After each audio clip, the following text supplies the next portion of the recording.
With the WNBA regular season being over, the playoffs starting, and them potentially entering a lockout year, let's talk about some of the problems the WNBA is facing.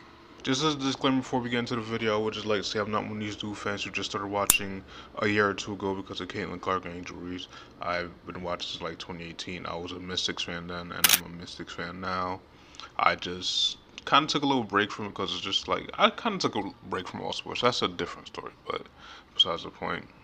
Yeah, my team was eliminated from the playoffs. I can't really speak. The WNBA in 2018 was a very different product from what you see today. From a production standpoint, we seen players like the league MVP, Breanna Stewart, make it to the finals against my Mystics, and we lose. We got swept. But it doesn't matter because next year we actually won the championship, so it really don't matter that much. But you also saw players come into the league like Aja Wilson and win Rookie of the Year, and we see now what she turned out to be. In terms of viewership, that 2018 season saw a spike in numbers than they did that previous 2017 season. That 2017 season, they sat around somewhere around 170 something thousand views. And that 2018, they seen a around 30 something percent spike at 200 and something thousand. Like, I won't say 230,000, something like that. I might be getting numbers wrong. But that was a typical WNBA viewership for the past, I want to say, decade. It usually sat around 200,000 views, which is not very good for a sports product, especially like a sports product that's on national television. In 2022, you've seen a huge uptake in, I want to say, somewhere near 50% in viewership, which we just discussed. It was at 200,000 sitting there for basically a whole decade, and then like I said, in 2022 we saw a very big rise, which brought it up all the way to 400, upwards of 400k views, which is obviously not great, but is better than what it used to be, and I think that's you got to take your W's where you can get them, and I think that's a big W. But there's many reasons where we could thank that uptake in viewership from a league standpoint.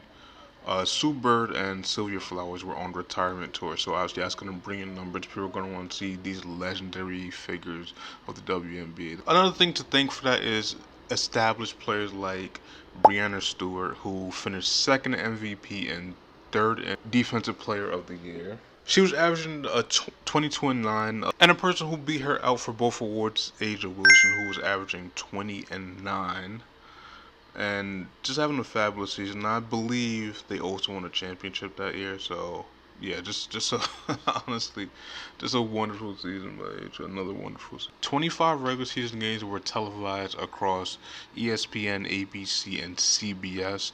We're seeing a league change the playoff format system, where it was previously a single game elimination in the first round, and they changed that, which they do run now. It's to a 3-game, well, best of 3-game series. And since that illustrious 2022 season, we've seen viewership rise in the millions. Like the 2024 WNBA draft with Angel Reese, Caitlin Clark, and others. That event was the most watched WNBA thing of all time, averaging 2.3 million viewers. And then other things like Caitlin Clark's debut, which was it against the Sky? It might have been, but that averaged 2.1, probably one of the most viewed games of all time. And then this past year's game of Caitlin Clark versus Angel Reese, which I think was around like maybe 2.9, maybe 3 mil, something around there. That was like the peak. And obviously you can see a very common theme here. Who is leading viewership? Why that isn't? I mean, it's Caitlin Clark, bro. It's honest. I don't think like we could deny that anymore. It's like she is bringing ultimate viewership, and for good reason. And people try to make it an issue and do the hating stuff, which I don't get. But with this season, Clark going down with injury sometime around the All-Star break, viewership has dropped around 40%, which isn't even like horrible in a sense, because it did pick back up, but it did drop to around like 350, 350k, something around there. But it's obvious like what's bringing it. But we also have other stars that who also bring viewership, like Paige Beckers. Like she's a bona fide star, like without a fucking doubt, bona fide star. A problem that the WNBA faces is a place to watch the games. There's not a dedicated place to watch games. Like if you don't have League Pass or is not on locally, the games are kind of scattered in different places. It's not like a dedicated place where you can find like I don't think everybody who watches the WNBA is gonna buy a League Pass. Just put it on like a Peacock or HBO Max. You gotta put it on somewhere where they could find it. Even Prime Video. I think a Prime Video would be a perfect place for it. This is one of the issues that's more personal to me is the timing of games. I feel like they have horrible scheduling of games. Then again, sometimes most sports do when they have multiple games at once. I hate that because I do want to watch all these teams, and I'm unable to because they're putting 3 games on at the same time. It was one night. It was probably like a Thursday or Wednesday or whatever, right? They have 3 games on, and each game is coming on at 8 o'clock. I didn't understand that because to me, if you have 3 different games on, right? Why not put one 8, 9, and 10? Why are you having 3 different games on at one specific time? That doesn't make sense. That doesn't make me want to watch it because now I'm gonna have to watch highlights. I'm not gonna be able to watch it live, and I'm not. Maybe that's one reason why the viewership hurts. Maybe I can't confirm that, but to me, that's why it would hurt. Cause I'm gonna have to miss one of these games. I can't watch all 3. Now, this next portion that I'm going to get into has to do with the CBA deal. Now, to be honest, do I understand it completely? Not really. The reason that I previously mentioned the 2018 and the 2022 season, because in 2018, obviously, like I explained, that's when I was watching. Obviously, stopped watching at some point, but the 2022 season is very important because that's when they were in the current CBA. That's around the time they signed the current CBA deal that they are currently in right now. Now, for then, it was a pretty, I would say, standard deal. I think they were kind of just getting what they could get at a point, but this league has risen so substantially that they can't operate off the same deal. They're going to need upwards. In my opinion, when you have leverage, you do not sign a deal based on what you are worth at the current moment or what you could do at the current moment.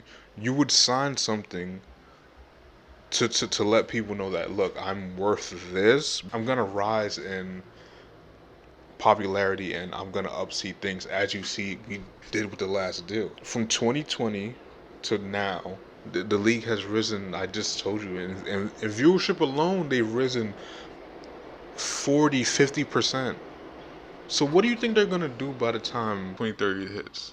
Like, I don't think they're gonna be in the same position now. I think they're gonna get a better product. I will not be comparing them to NBA players because I just don't feel like it's a comparable thing. There's major differences on why WNBA players and NBA players are very different. So when you get signed to WNBA, you sign a contract that is more likely under 75K, which is like whatever. But what I do think is a big deal is that max players in the WNBA are earning 250K. Now, if you don't know the max player, that's when you sign the biggest deal for the longest amount of time that you could sign. At least in the NBA, you sign a 5-year deal and sometimes 6. I just think they're like I said, the league is getting exposed so much and the league is becoming better to where I think that they should be paying these women more because I feel like they're going to be worth more in the end. I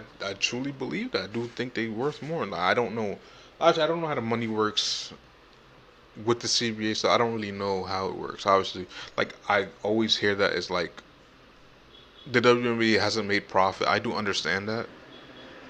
That is a major part of it, but like I said, I don't understand. But I do feel like they should get paid at least max players. That's what I'm saying. Like I don't really care about rookie wages and stuff. Obviously, that could go up, but I feel like your max players, which means like the best players in the league, should be getting paid top dollar. 250K for 5 years is like, I don't know, bro. That's unacceptable to me. And like a lot of players in WNBA, which I did learn this season, because I did notice like a lot of players were out, and I wasn't understanding why they were out, and they weren't injured or anything. They were just playing overseas.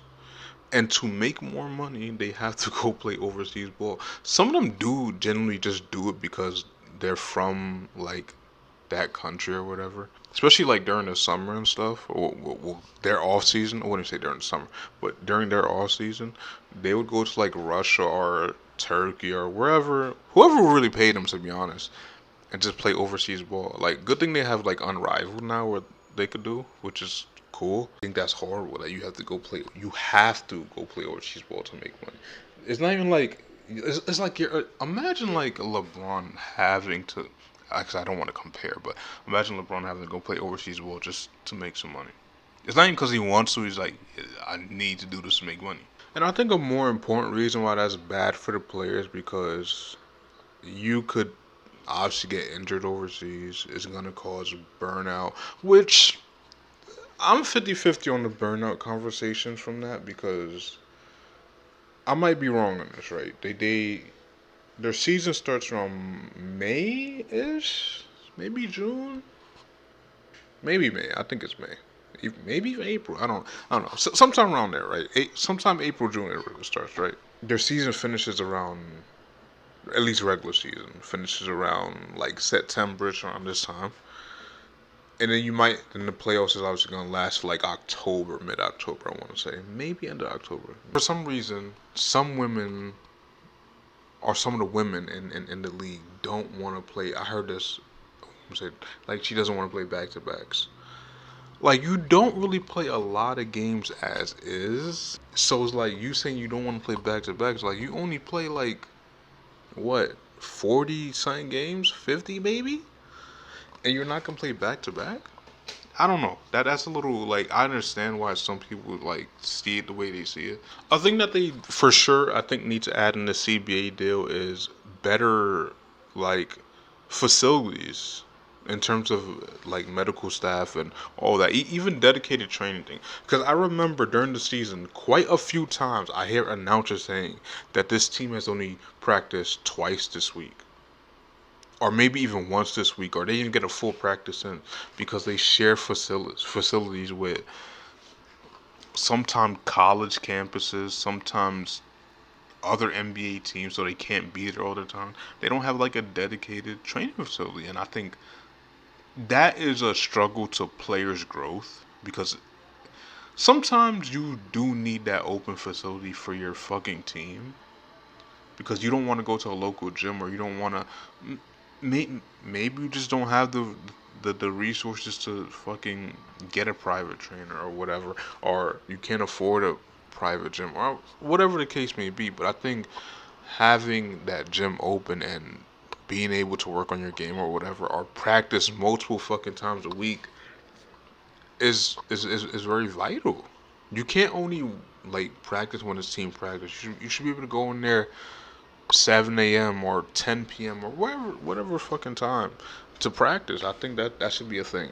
I don't know. I feel like if you offer more facilities, you will see player growth, and that is a problem I do have. But sometimes I don't feel like players are getting better in a skillful manner. This is an issue I have personally too. Is the marketing and branding of the league. In terms of even stars, right? So me coming into this season, I'm like, I'm just gonna watch more. I'm gonna get back more into it. 'Cause I was into it a little bit last year, but I wasn't too into it. I didn't watch like a lot of games. But this year, I'm like, I'm gonna watch a lot of like I'm gonna dedicate some time to watch some games. And I started doing that with the Mystics, right? Cause I'm like, that's my team. That's been my team back then. I'm gonna get back into them. I get back into them, and I don't really know like a lot of people. Like, there's some people like there's some names I recognize, and I keep watching like a couple weeks. Like the first game I watched, we have this rookie Kiki Erfin, pretty fucking good.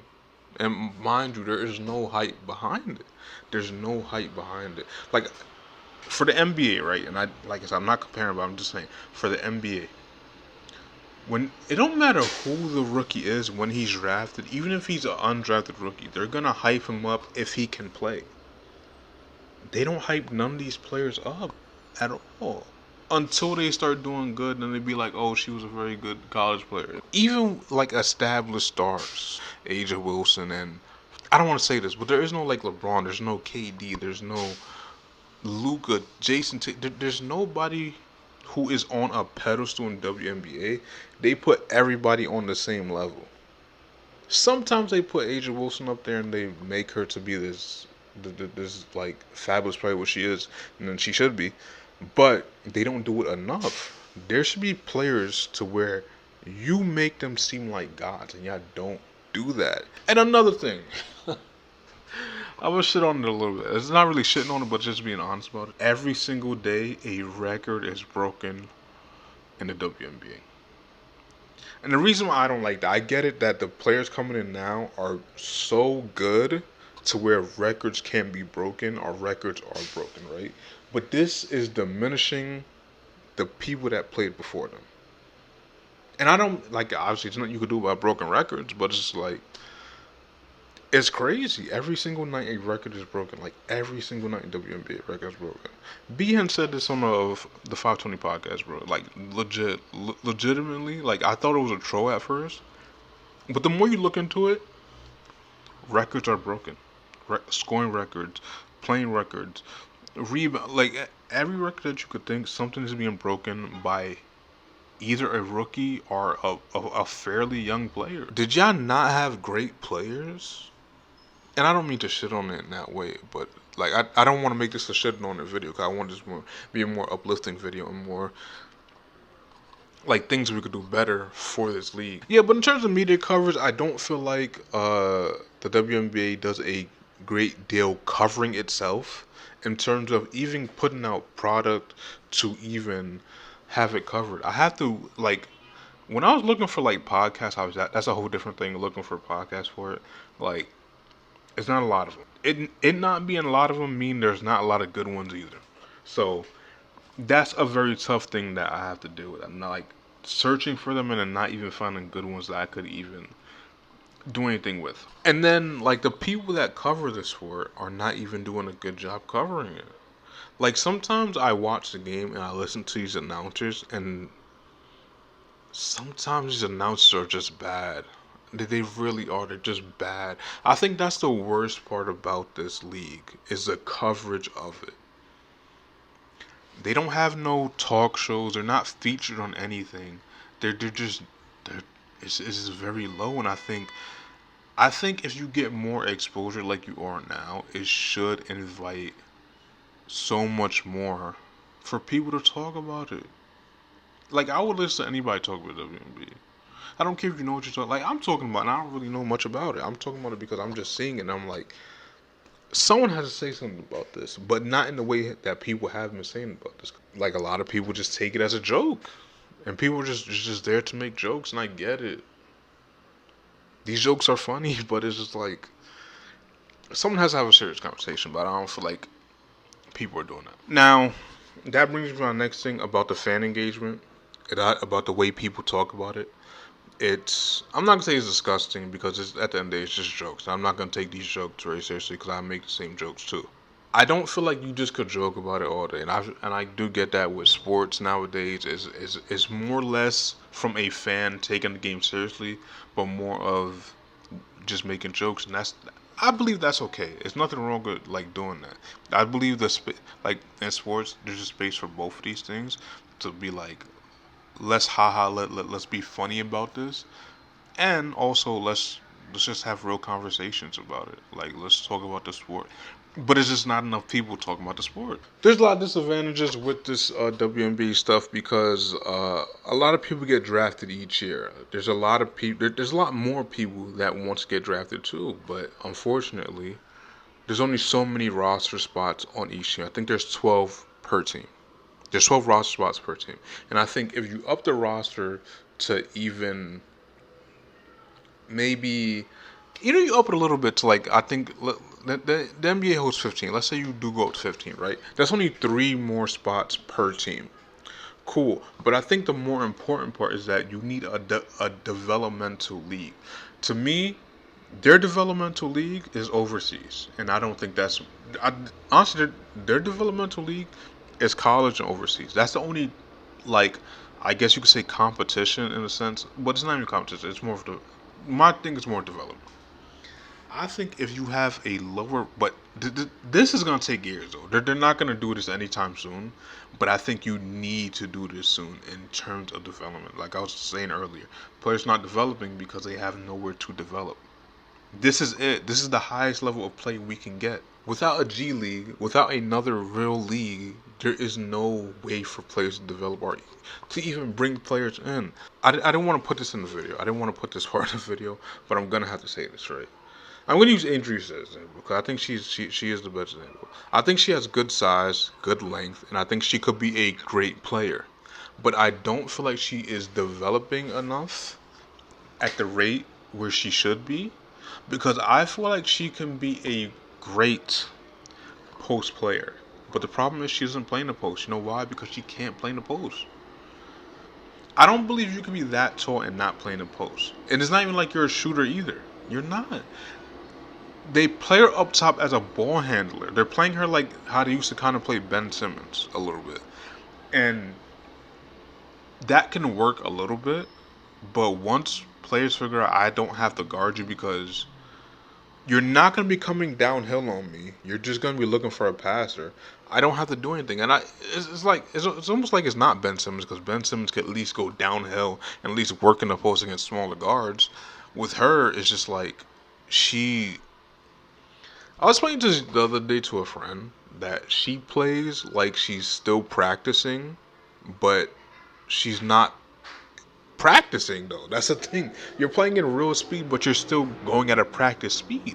And I don't really know if it's her per se or just the way the league is. Because sometimes I do see other players do it too. Sometimes I see other players just are bad post players. And the only reason they're putting you in the post because you're tall. And I was like, just develop some post moves. I swear to God, if they just develop 3 post moves, bro, you can be good. And I don't want to shit on the league, bro. I really don't want to make this video shit on the league. But I really feel like at this point, anybody could be in this league if you just work hard enough. And it's just not. It's not even like you really have to work that hard. You could just be a decent rebounder. Let me say good. You could just be a decent rebounder. It's like, I'm not saying it takes no skill, but I swear to God, I could find a girl in college who has never played basketball like a day in her life, and I could train her for maybe a couple months, and I swear I think she would get drafted. I'm not even like joking to you. I don't think the WNBA or like women's basketball is that hard. I really don't. Just the way that the product looks. I'm not trying to diminish it, but it's just like, bro, I don't know. I don't know. I don't know what this video's turning into, bro. I feel like I'm just shitting on this shit. I do not like how the game is officiated. There be little bit of contact in the post, or even when they drive. And I get it. I do get it. You're calling the game how the game is supposed to be called. If you see contact, your hands not straight. If you're in a illegal guarding position, we have to make the call. But oftentimes in leagues across the world, right? They're not making these calls. Why? Because it's supposed to be a physical game. Sometimes, yes, excessive contact make the call. But oftentimes, bro, I don't see excessive contact. The game should not be whistle dependent, and that's what I don't like about like when sports do that. Like even when James Harden was going crazy, I like when he was scoring, but I did not like the foul baiting that was going on. Now I found it creative a little bit when you're going to the line 14 to 20 times a night. I'm like, yeah, this is just like I'm not watching you just hit free throws. That's not fun. Well, I think that's all I really had to say about everything. I think you know. I think it'll get to a point where it needs to get to, and it'll become better, and eventually it'll become profitable and become a great league. I think I did a little bit too much shitting on in this video. Let me know if I did it in the comment section. But yeah, that's gonna do it for us today. If you enjoyed the video, please leave a like, subscribe if you are new, and I'll see you guys next video. Until next video. Peace.